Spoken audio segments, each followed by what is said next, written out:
Welcome to recording in progress. Welcome to our informational webinar for the Best Starts for Kids 2026 Capacity Building Small Grants. We are so happy to have you here today. The meeting is being recorded, and you can find the link to this recording on the BSK blog post. We're going to, refine that and put the new recording link onto it after this. And we're going to also upload it into the Agiloft application after we're done. If you'd like to share it with others in your organizations or elsewhere, or watch it again. We're also going to be uploading these slides that we're showing you today into Agiloft as well after this presentation. So you can see the slides again there. But let's introduce ourselves. I'm Georgie Nickram. I use she, her pronouns, and I'm the Best Arts for Kids Technical Assistance and Capacity Building Program Manager lead. And Vince and Nikki, would you like to introduce yourselves? Yes, thanks, Georgie. Hi, everyone. Good morning. I'm Vince O'Connor. He's he, him pronouns, and I am the contract monitor supporting the technical assistance and capacity building program. Hi.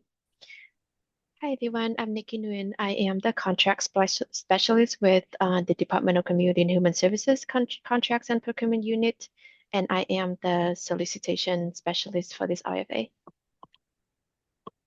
Great. All right, well, let's go through this agenda really quick together so you know what we're going to talk about. We're going to start big and talk about the Best Arts Levy overall. Then we're going to talk about their criteria and eligibility needed to apply for this grant opportunity. We're going to touch on how partnerships and fiscally sponsored organizations can apply. After that, we'll review the most important parts of the grant request for applications, or RFA. We'll talk about how to navigate our new funding opportunity online platform, Agiloft. And Nikki is going to demonstrate how to submit an application in Agiloft. And then we are going to have time, hopefully near the end of the presentation, to answer as many questions as we can. There are several ways to ask questions during this presentation. You can ask questions through the chat box at the bottom of your screen. If it's a question that might be answered by the presentation, we might leave that question until the end to answer. If the question occurs to you while we're talking, you could write it down and ask when we get to the questions slide at the very end. Or you could put your hand up, and when we get to a stopping point, we can call on you and ask if your question, answer your question in the moment. If the question occurs to you later, after we're done, please feel free to post questions to us via the Agiloft Provider Q&A tab. You're going to see that within your Agiloft application. After today, we most likely won't be answering your emails directly. What we'll do is post an answer to your question in Agiloft in the Provider Q&A tab. You can post questions there, we can answer them there, and we can answer them fairly quickly. If you post a question there, you'll receive an email telling you when it's been answered, and the answer will be within that email. And the question and answer will also be posted for everyone else to learn from. So don't worry, your name and organization won't be listed, just your question and the answer. So be sure not to include any identifying information in your question.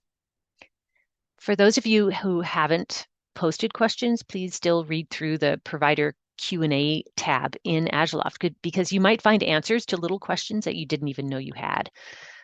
So let's move on to an overview of Best Starts for Kids. So thank you, Georgie. So to sort of ground us in the work at Best Arts for Kids, we wanted to use the next few slides to set the framework of this request for applications. So our vision at Best Arts for Kids is that we want to see babies born healthy, kids thrive, and young people grow up to be happy, healthy, successful adults. Next slide, please. And similarly, our mission is to strengthen families and communities so that babies are born healthy, children thrive, and establish a strong foundation for life, and young people grow into happy, healthy adults. We're guided in everything we do by our Children Youth Advisory Board's leadership, which is comprised of many young leaders across different groups and communities. And they've sort of developed this equity statement together to lead Best Starts for Kids. And here are some of the statements that they have. So, equity is an ardent journey toward well-being as defined by the affected. Equity is disruptive and uncomfortable and not voluntary. Equity is fundamental to the community we want to build. And we have the hyperlink below on that slide if you want to see the full statement. And moving on to the principles that Best Starts keeps at the core of its funding and activities. There's four of these principles: promotion, prevention, early intervention, policy and systems change. So sort of upstream approaches. And again, just sharing our RFA team. You've had the chance to meet all of us. You'll have a chance to hear from Nikki later on in this presentation as well. All right, and just to provide some more context on the RFA, so the purpose of this small grant opportunity is to support community-based organizations that are currently awardees of Best Arts funds. This RFA seeks to support the infrastructure needed to enhance CBO's capacity to provide services and programming. So this includes the equipment, systems, resources, and processes that sustain the key functions of an organization.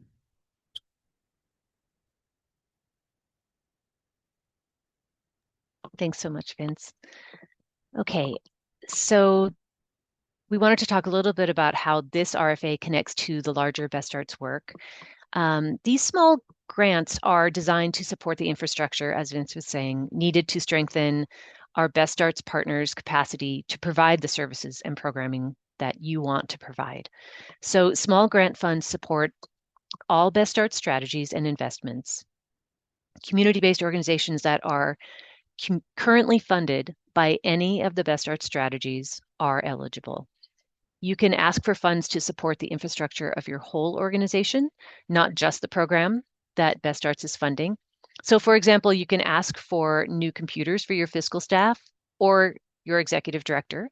In other words, you don't have to limit your request for computers or software to just the staff members who work in the Best Arts funded program. You just need to make a clear argument in your proposal about how the computers or whatever you're requesting will build your organization's ability to, for example, serve more clients or serve clients better or track your finances better or evaluate your work better, or just make work easier for your staff to do. So there are many ways that purchasing new computers or software or equipment can really help your organization to grow and thrive. We see the goal of these small grants as being to help community-based organizations to deepen their long-term impact on our King County community. We hope that this support will strengthen the community organization's infrastructure. So eligibility-wise, organizations must have a current Best Arts contract in place. That means they must have, they're considered Best Arts partners. So Best Arts partners with contracts with DCHS, the Department of Community and Human Services, and Public Health Best Arts contracts are eligible to apply.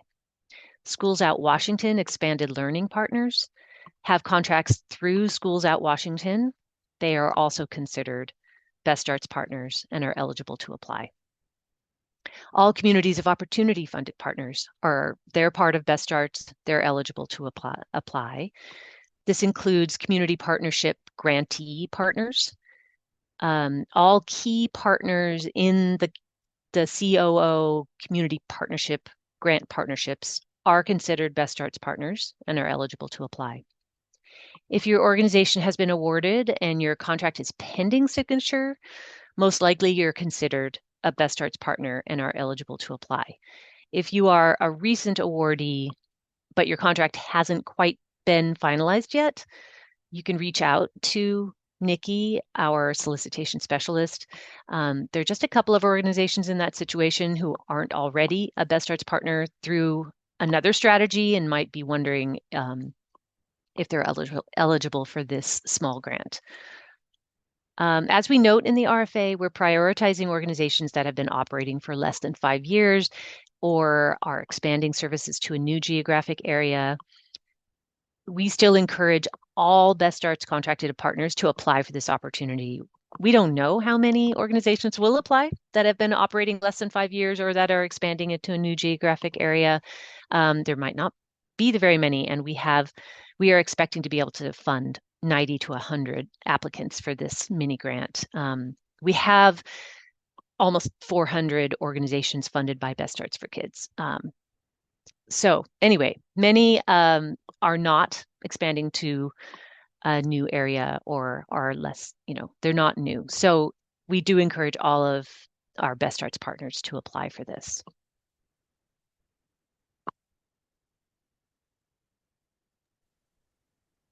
Okay, so continuing on about who's eligible for this RFA. So if you're planning to apply as a fiscally sponsored program, some of the requirements that we have include creating and submitting the proposal, submitting a valid W-9, and also completing an agency profile through Agilloft. And if you're also considering applying for this grant with other Best Starts funded organizations, sort of as a partnership, you can certainly do that, but one organization has to be designated as a lead for the proposal. And, there might be some questions regarding this, so please feel free to submit any questions about either fiscal sponsorship or partnerships in the Agilov provider Q&A tab. Now, this slide is just a quick summary of the selection process and what that work will look like. So the deadline to submit your online application through Agilloft is Thursday, April 23rd at 2 p.m. Very important date. And then after that, we'll spend several weeks reading all the applications, scoring them according to the rubric, which you can also find on page 11 and 12 of the RFA.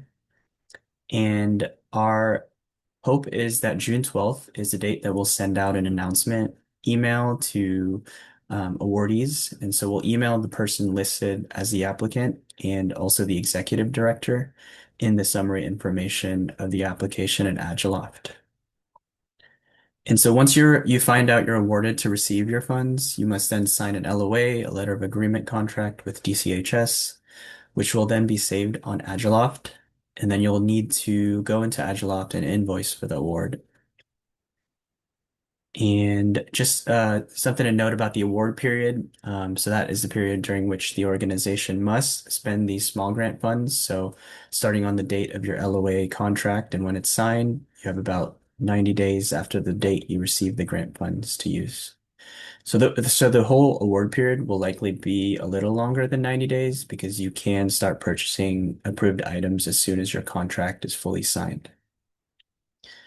And the limit on the amount you can request is 9,999. So if you ask for a larger amount, then that is considered non-responsive to the grant instructions. So please try not to go above that. And then finally, we anticipate, as Georgie mentioned, being able to fund approximately 90 to 100 applications this round. And again, this slide just provides another look at the dates I just mentioned in the previous slide. One thing I did want to highlight is the deadline to contact King County with questions. As you notice, the deadline is about a week before the application due date. So if you have any questions, please send those questions before April 17th.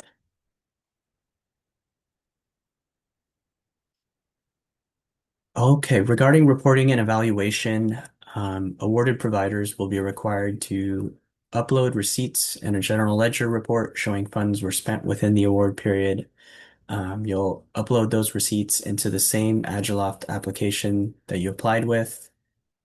And then just a second bullet point, in being responsive to continuous quality improvement, awarded providers may be then asked to complete a brief online survey to ask about some of the capacity building effects on those purchased items and the experience of applying for these funds.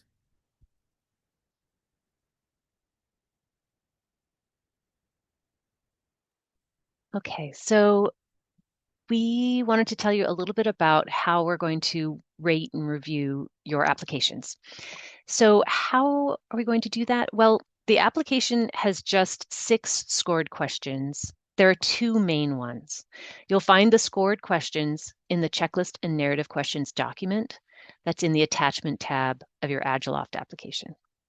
So please download the checklist and narrative questions document. It's a Word document, so you're able to type in your answers to the questions. And then when you're done with all of your answers, you convert that document from Word into a PDF format, and you upload it again into Agiloft. There's a scoring rubric on page 11 in the RFA that explains how we're going to score these questions. The questions are also in the checklist and narrative questions document. I haven't listed them here on the slide, but I'm just going to quickly mention what each question asks. The first 2 questions are the 2 important ones that are worth more points. The first question asks you to describe in detail the capacity building items for which you're requesting funding. We'd like to know what the need or gap is that is going to be addressed with the resources that you're asking for. So that question and question 2 are worth the highest amount of points. So question 1 is worth 15 points. The second question asks you for your small grant budget and a budget narrative.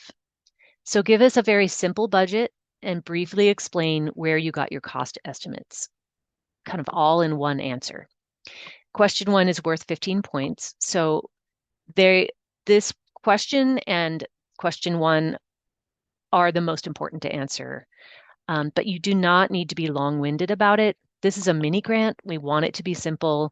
So don't feel any need to give us a long essay on each of these. Just stick with what your capacity building needs are, or what your single capacity building need is, and how the particular items will help.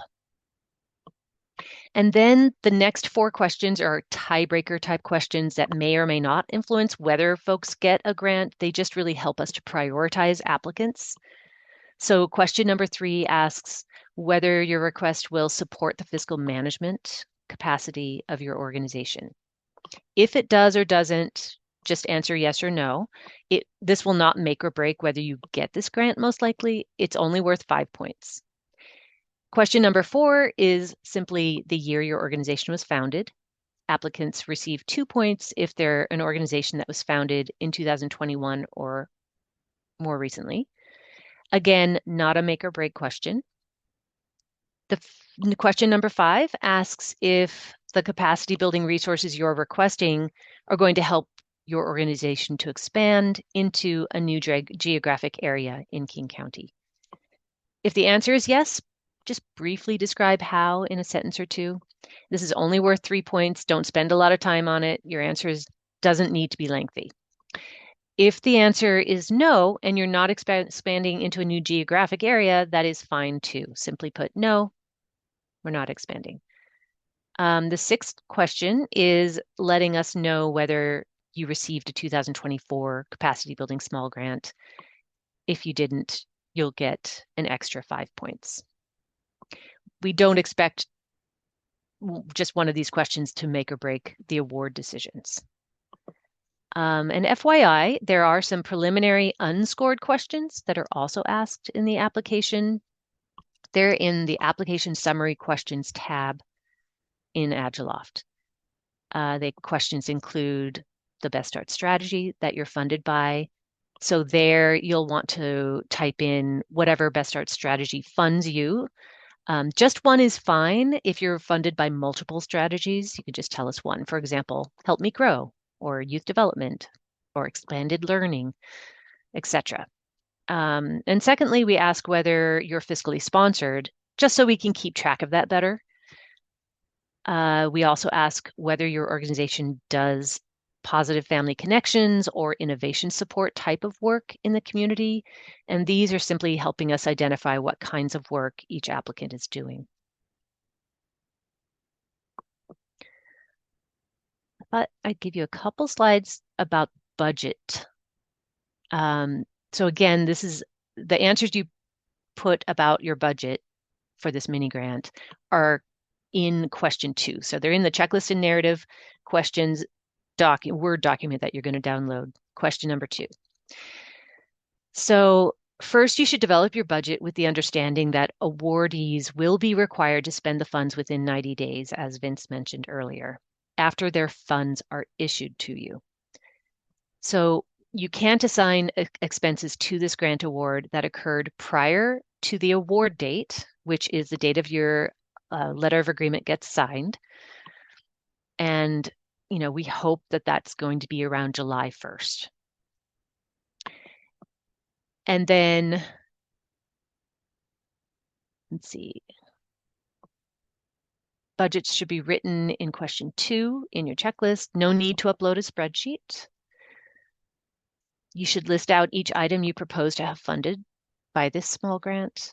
You should give the estimated cost of each item, justify your reasons for needing these items.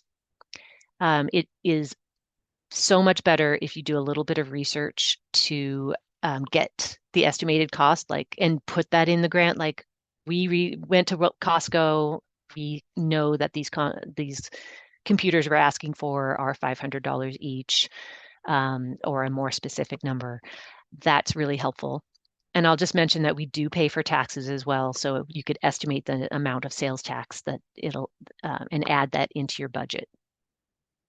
The total of all the items need to be, can be more than you requested. Let's say you need 20 computers and it's going to cost $20,000, and you can say, hey, we're just asking you for $9,999. We have the rest of that money from another funder, so we'll be able to purchase all of them.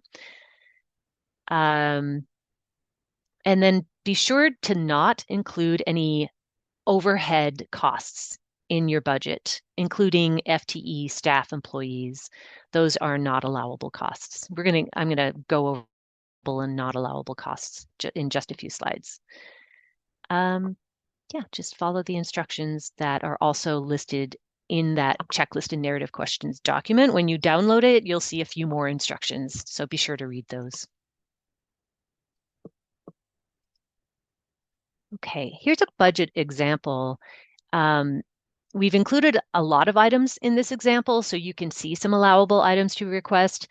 You don't have to ask for this many, though. Requesting just a few items is fine, too. What we're looking for is a listing of each item that you'd like to purchase.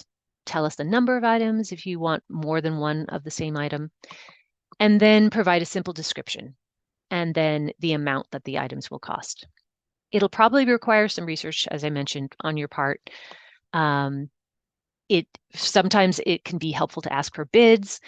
Like these are all very tangible items, but there is one allowable cost is to ask for a consultant that is not covered by our regular capacity building program, for example, a grant writer. So if you want to ask for a few months of a grant writer's time, for example, you need to probably ask for a bid from the grant writer you want to use to get an exact cost, and you would put that in here in the budget. You can even put the name of the firm that you want to go with. Those little specifics are really helpful to the review panel in thinking, okay, this organization is ready to spend this money and can do it within 90 days. But be sure to not purchase any of these items prior to getting your LOA signed, which, as I said, we're hoping will be around July 1st. We can't pay for things that were purchased prior to the date in your letter of agreement.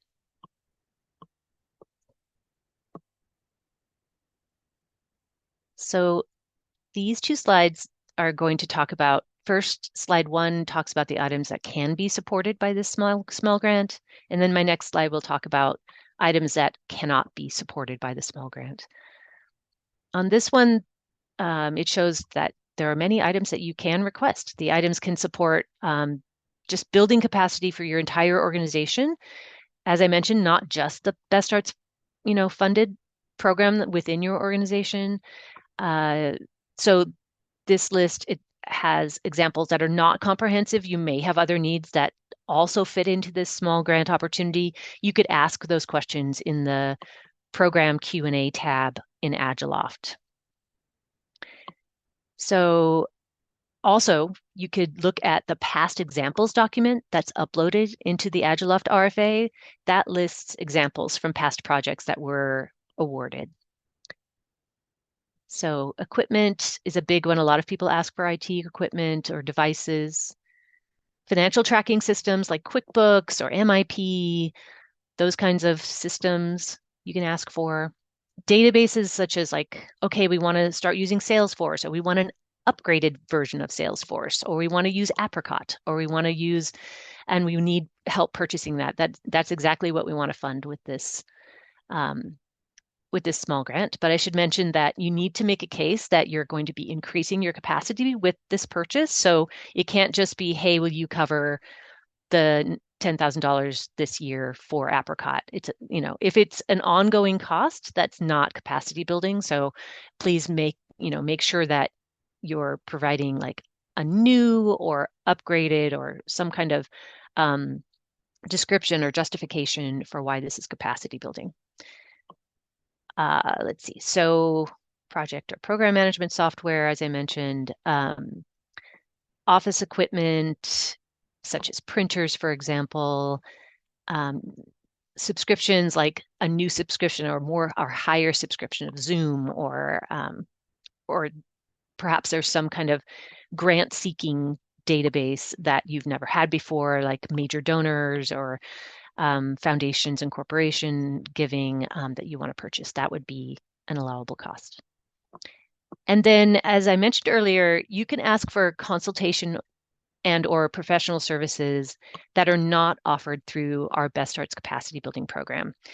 And so hopefully some of you are, or many of you are getting capacity building, so you know that there are 10 different types of capacity building, ranging from equity and social justice and data and evaluation to HR to IT to finance to strategic planning and organizational development. So all of those things you should not ask for in this small grant, because we can already give that to you for free through our CB program. So if you do have a need for professional coaching, for example, you should just email Vince or I and say, I'm a Best Arts funded program and I want leadership coaching or strategic planning or HR support. And we can give that to you through that program. You should not ask for it through this mini grant. However, we realize there are other kinds of consulting that we're not covering with that program, like grant writing or like a CPA who could do an audit, the financial audit for you. So those types of consulting that are capacity building, but we don't provide normally, you can ask for. Oh, another good example is if you're doing a new fund development event and you want to hire a special event planner that you consultant just for a short period of time, that's a perfect thing to ask for if it's going to happen within the 90 days after July 1st. So, oh, and another thing to mention is like if it's a subscription and you want to do for a year or even 2 years, you need to get it front loaded. So you need to go to that vendor and say, hey, can I get a bill from you for a full year? And then you can put that cost into the budget here and we can pay for. That is another example of an allowable thing to ask for. All right, the next slide talks about unallowable costs. Things such as payroll, rent, ongoing consumables like paper, ink, those kind of utilities, staff, those kinds of things should not be asked for in this mini grant. They're not considered capacity building items. In addition, you should not add a line item that says, can you pay for 10% as an indirect cost or admin cost? We can't do that through this mini grant. So capital expenses like facility repairs or furniture or property upkeep, those are not considered allowable costs for this mini grant. Advocacy work, not considered an allowable cost. And then, as I mentioned, capacity building services that you can already get for free through our capacity building program, not an allowable cost. And then a new one added this year is travel expenses. In the past versions of this, we might have been able to support travel, but we are not supporting travel in this 2026 mini grant for capacity building. So don't put costs involved with professional development, for example, is an allowable thing. If you're putting in the budget, we want to pay $500 per person to attend this conference. That is an allowable cost for the fee to go to the conference, but we can't pay for the travel, whether it's plane, auto, train, whatever. We cannot pay for that with this mini grant. Okay, I think that's it. And if questions come up, happy to answer them. I'll go into Nikki. Nikki, would you like to take over? Yeah, thank you, Georgie. Can you all hear me okay? Yes, I can hear you great. Wonderful, great. So now I'm going to walk you guys over how to apply. So starting at the beginning of this year, the Department of Community and Human Services has moved the solicitation process from Zoom grants to a new contract system called Agilov. So if you have applied for funding with us before, you know that we have used either Zoom grants or Microsoft Forms, but those will no longer be available. All the solicitation as well as future contracts and invoicing will be managed through Agilov. So in order to apply, you will need to have an Agilov account with us. So I put this link in the chat earlier and I can show you what that looks like online in a little bit, but the link it's on the PowerPoint and it will take you to a website where you can either log in, check if you have a provider account manager. So once you have an Agilent account, you will need a provider account manager in order to access information and make changes onto your Agilent account. If you are not the provider account manager, you will need access from them in order to access Agilov to create the solicitation record. And then on that website at the bottom, it will have a form for you to fill out to submit a request for an Agilov account if you don't have one already. And I will show you that in a bit as well. Okay. So as mentioned, you must have an Agilov account to apply for funding. It does take about 5 business days from the day you submit the request to the day an account will be created. So make sure you submit the request early and don't wait until toward the end of the due date to do that, as it might delay your process and it might cause you to submit your application late. And all applications must be received in Agilov no later than 2 p.m. on April 23rd for this particular request for application that we are talking about. Late applications will not be accepted. If you have technical difficulty with submitting your application and need assistance, you would need to reach out to me at least 4 hours before the due time. So if it's due at 2 p.m., I would need to get your request by 10 a.m. in order to support you. Georgie mentioned already, but applicants are responsible for regularly checking the Agilov for any new FAQ or addenda to this RFA. So questions will be posted under the Q&A tab, and I will show you where they are when I do the live demonstration. And the addenda, so if we make any changes to this RFA, if we upload any new attachments, they will be posted under the attachment tab, and you will have access to that once you have an Agilov account and click on this solicitation record. Okay, thank you. So this is the basic workflow of the application process in Agilov. So once you have an account, you will log in to your Agilov account. You will navigate to the funding opportunities. You will be able to view all the available solicitation events, and you will see our RFA with the name, and I will show you that in a bit. And then there will be a button for you to click on create a new response. Once you have done that, you will be able to review, update, or complete your provider profile. So again, only the provider account manager will be able to make edits. If you are not a provider account manager, you will be able to view it, but you will not be able to make changes. So complete all the fields on the provider response application process tab. And then once that's done, then you submit responses, to the summary questions. And then you will be responsible for downloading the checklist and narrative questions document, and then complete that and re-upload that back onto Agilov. And then once that are done, you will have a chance to review the application overall before you submit your response. So here are some typical steps to complete an application. Thanks, Vince. So again, complete a few fields in the common area and application process tab, which I will show you in a bit. Update your company Agile profile, answer the summary questions, and we do have summary questions that are required for this particular RFA. Download, complete, and upload any required templates and other materials. And for this RFA, we just have the checklist and narrative questions that we require you to download, complete, and upload again. And then once that's complete, you will need to attest to the accuracy of the response and submit your application. Okay, again, answers to your questions will be available via email and in your response record.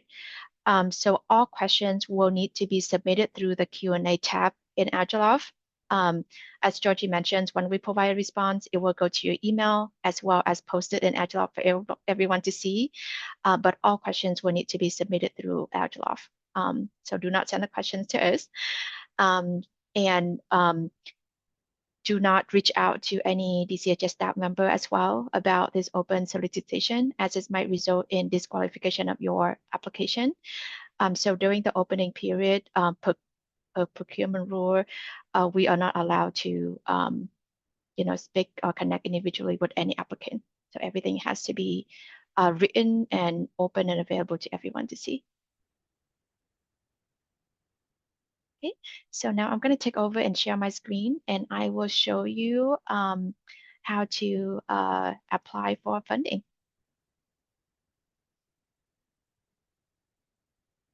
Yeah. Yeah, I just made you a co-host, so you can share your Thank screen. you. Thank you. Okay. Okay. Can you see my screen? May take a minute to come. Yes, we can see it.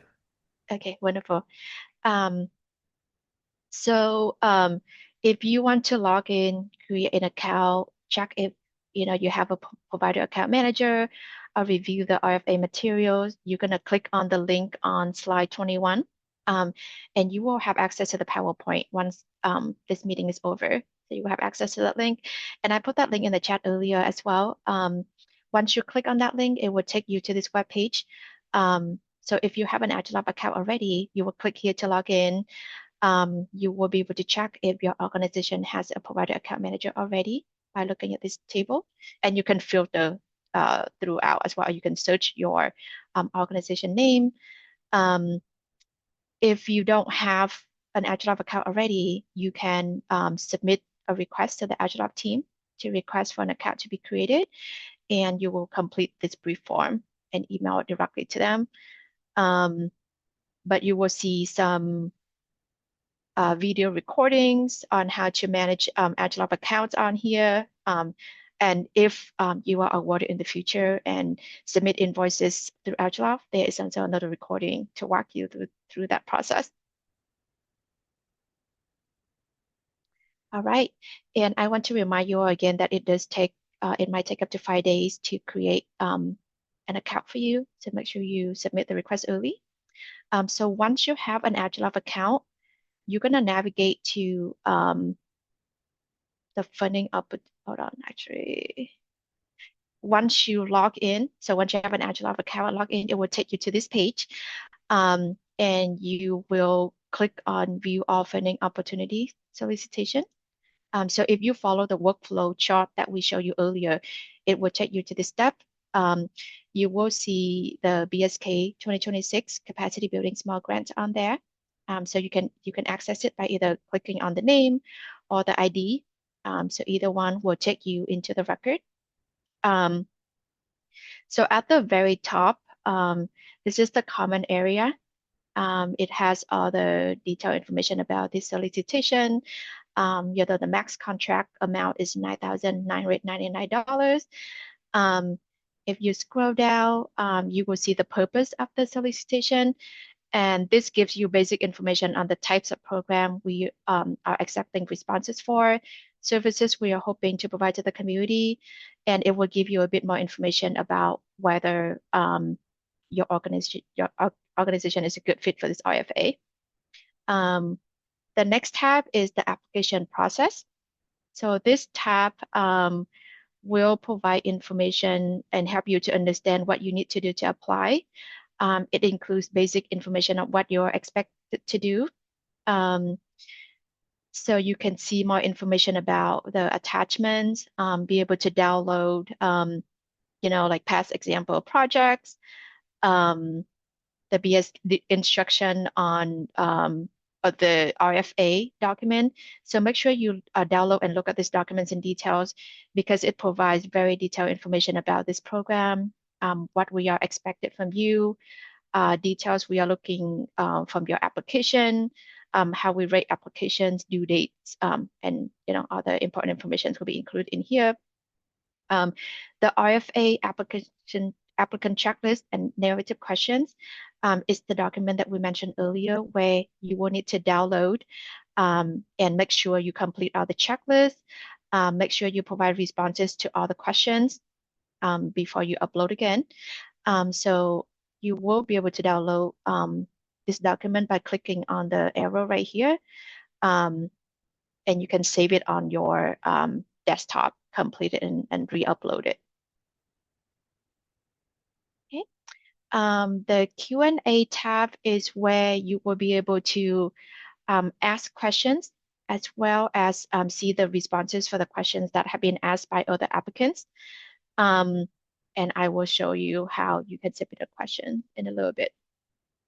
So after you have reviewed all the information and determined that, well, this is a really good program for me to apply for, and I want to proceed with submitting an application, you will proceed to clicking on the Create New Response button.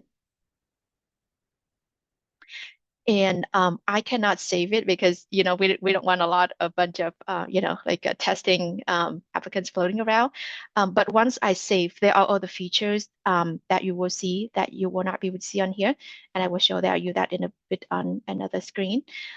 So once you go in here, you will fill out the name of your application. Are you applying as a fiscal sponsor? Who's the main contact? And then once again, you can go down and fill out all the information here, other service modality where you will be providing the services.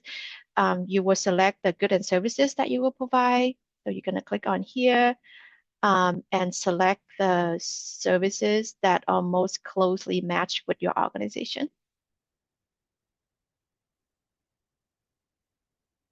Okay. And then again, put in the budget amount, the amount requested over here. So once you save your application, you will be able to see the list of summary questions over here. And I can't see it. Like I said, I can't see it because I have to save the application. But when you save, they will pop up and you will be able to click on it and provide responses to them.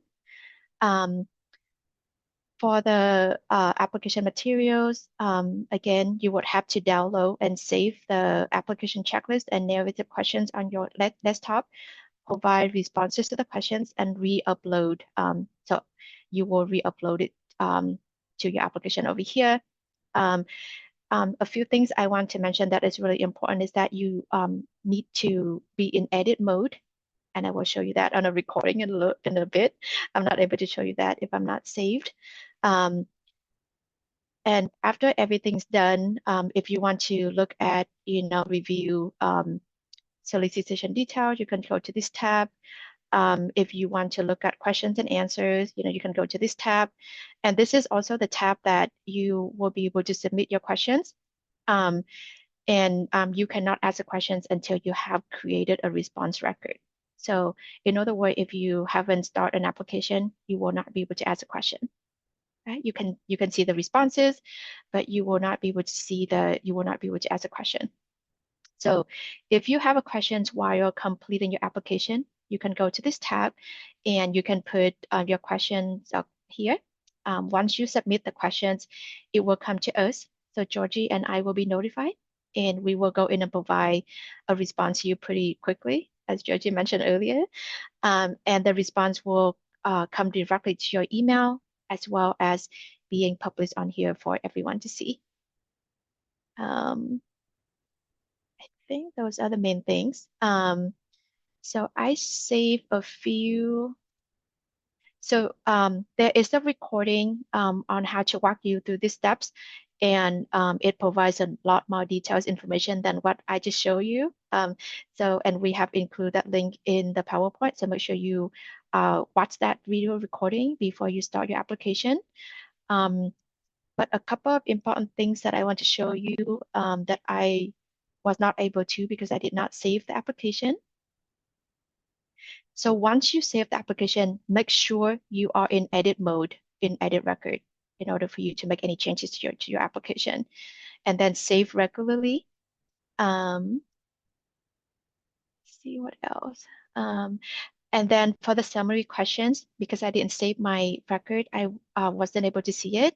But once you save, under the summary questions section, you will see a table like this. You're going to click on the edit button and it will take you to the questions, right? It will take you to a list of questions that you will be able to provide responses to. And then another very important thing that I want to mention is when you upload the document. So we go back here. So when you are ready to submit the materials, you can either drop them here or you can click on attach and manage. And it is very important that once you do that, you click on the attached document. If you don't do that, your documents will not be uploaded and you will be able to see the provider attachment document right here. Okay, if you see no records, it means that your attachments have not been uploaded. Okay, and then once everything is done, you will be able to go back and attest to the accuracy of your application and submit the application. If you created a response record, so basically you create your application and you realize that I'm no longer interested. This is not a good program for me. You can go ahead and click on the not interested button, and that will remove your application from the system. Let me see what else. I think that's all I have, Georgie. So I will stop sharing and pass it back to you. All right, terrific. I see a number of questions in the chat, and I am sort of quickly typing up answers. I've only answered one of them, but we will get to them. Thank you for posting them. If you think of anything else, please continue to put questions in the chat or bring them up at the end. So we have just a few more minutes. We really understand this new Agiloft funding opportunity platform might seem daunting and unfamiliar. So I just wanted to mention that Best Arts partners have that we partner with 8 really excellent technical assistance consultants. And so when we say technical assistance in this sense, we mean application assistance. So that's offered for all Best Arts funding opportunities, or at least 99% of them. A technical assistance provider can help you figure out what you think you should request, and help you to brainstorm answers to the questions. It can help you edit your proposal. They can help you edit your proposal. They can't act as your grant writer. That's not the extent that they'll go. You will still need to complete everything and do the first draft of what you're writing, but the technical assistance provider can support you as you do that. If you would like TA, I'm just going to going to put that in the chat. There, what you do is just go to this website where we have them all listed, and their bio, their photo, and their email address is there, and you just choose the one that you want to work with and send them a quick email that says, I'd like TA support for this application, and they can help you to navigate this Agilent system and help you figure out what you want to ask and how to say it. So let's see. I also wanted to share some additional resources. So let me find this again.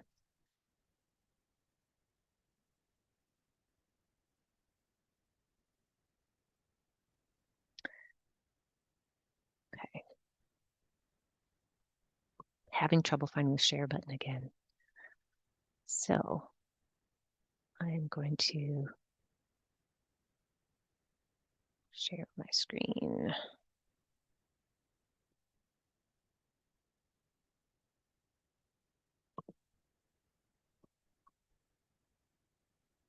Okay. And try to find my way back. I'm not able to like share the whole screen. Oh well, I'll minimize this. Okay. So as I mentioned, TA is provided.